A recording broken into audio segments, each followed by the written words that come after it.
আওয়ামী লীগের যুগ্ম সাধারণ সম্পাদক Wahab Jewel. Ladies and gentlemen, we are Bengali community gathering here today in front of United Nations. We are gathering here to protest the devastating rulings and the unauthenticated ruling of interim government led by Dr. Yunus. Ladies and gentlemen, as you know, that Dr. Yunus empowered to remove Sheikh Hasina from the power, an authenticated and meticulous plan by against the Sheikh Hasina government in August, and rest of the students' movement.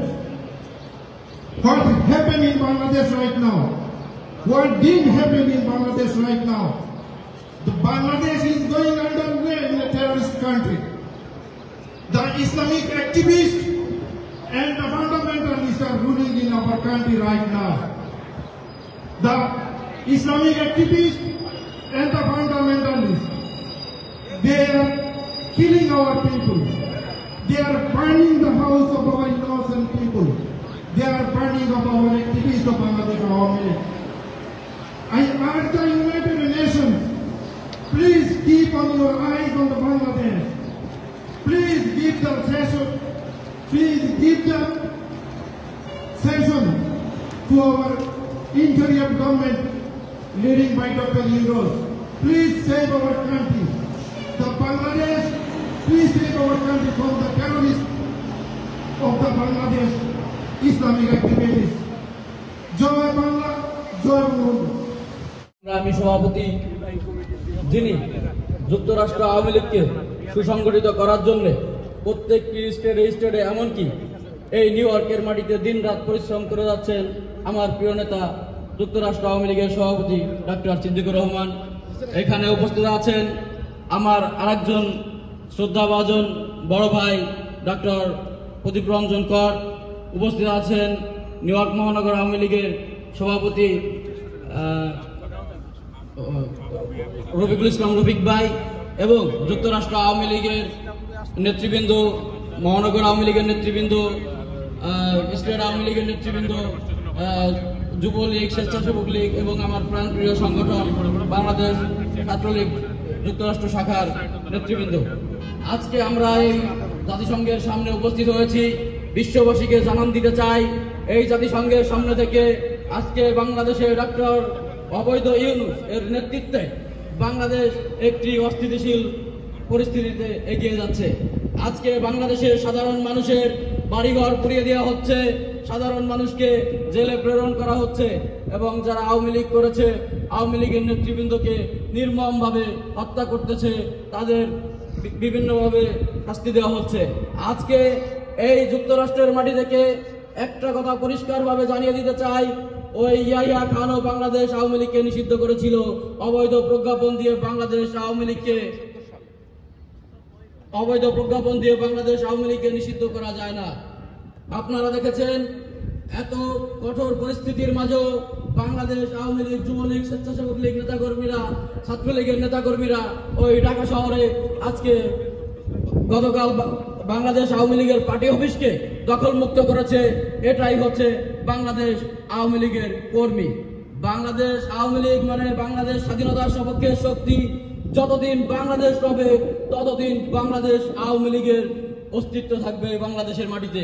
কোনো অবৈধ রাজাকারের অস্তিত্ব বাংলাদেশে থাকবে না।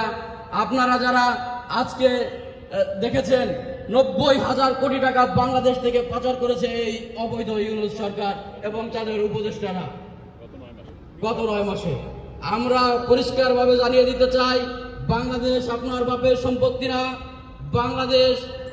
বাংলাদেশ আওয়ামী লীগের নেতৃত্বে বাংলাদেশ স্বাধীন হয়েছিল এবং বাংলাদেশ আওয়ামী লীগের নেতৃত্বেই উন্নয়নের রোল মডেল হয়েছে শেখ হাসিনার হাত ধরে বঙ্গবন্ধুর নেতৃত্বে।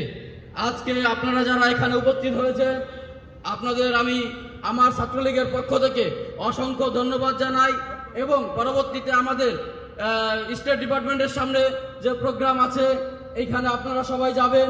আমরা এখানে স্টেট ডিপার্টমেন্টে যুক্তরাষ্ট্র আওয়ামী লীগের নেতৃত্বে 21 তারিখে আমরা এখানে লিখিত দরখাস্ত দিব এবং স্টেট ডিপার্টমেন্টকে আমরা জানিয়ে দিতে চাই, এই দখলদার ইউনূস বাহিনীর নেতৃত্বে বাংলাদেশ একটি অশান্তিপূর্ণ অবস্থান বিরাজমান করছে। এই বক্তব্য রেখে আমার বক্তব্য শেষ করছি। জয় বাংলা, জয় বঙ্গবন্ধু।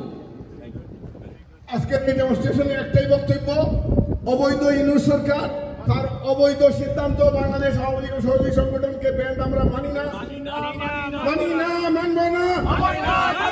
অবৈধ ইউনূসের আদেশ করিডোর দেব না, রক্ত দেব, আমরা চিটাগাং বন্দর দেব না। আজকের এই সমাবেশ থেকে এটাই হোক আমাদের সোচ্চার দাবি।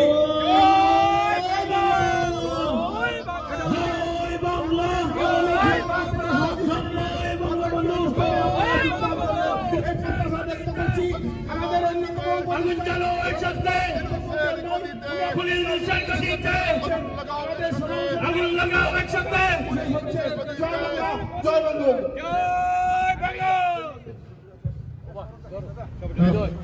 উপস্থিত সংগ্রামী বন্ধুরা, আজকে এই সমাবেশ আমরা এখানে সমাপ্তি ঘোষণা করলাম। আপনাদের সবাইকে অনেক ধন্যবাদ যে আজকের এই অফিস দিনে আপনারা সবাই এসছেন, তার জন্য আমি আপনাদের সবাইকে ধন্যবাদ। বিশেষ করে আমাদের যারা প্রিন্ট মিডিয়া, ইলেকট্রনিক মিডিয়া, সাংবাদিক তাদেরকেও ধন্যবাদ জানিয়ে আমি শেষ করছি এবং আজকে সমাপ্তি করলাম। ধন্যবাদ সবাইকে।